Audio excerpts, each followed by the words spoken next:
BJP पूर्ण बहुमत मध्ये असताना, सारे खासदार त्यांचे असताना हे महिला आरक्षणाचे बिल पास करू शकले नाही. म्हणजे तुमचे खासदार तुमचे सोबत नाहीये, तुमचे विचार सोबत नाहीये.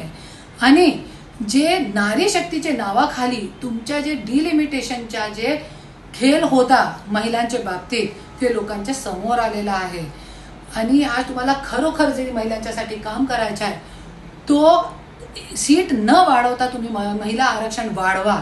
क्योंकि अगोदर काँग्रेसच्या काळामध्ये महिला आरक्षण भेटलेलं आहे.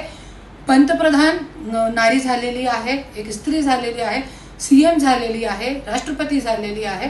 सगळी बाबतीमध्ये काँग्रेसनी केलेला आहे.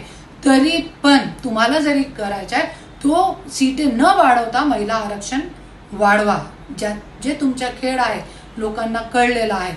आणि तुम्हाला खरोखर अशी महिला द्या, जरी सीटे वाढली तरी पण अशी महिलांना द्या जी महिलांच्या बाबतीत काम करताय. फक्त नाचणारी गाणारी बाईंना तुम्ही तिकीट देताय आणि निवडून आणताय आणि स्वतःच्या रिमोटवर त्यांना चालवताय.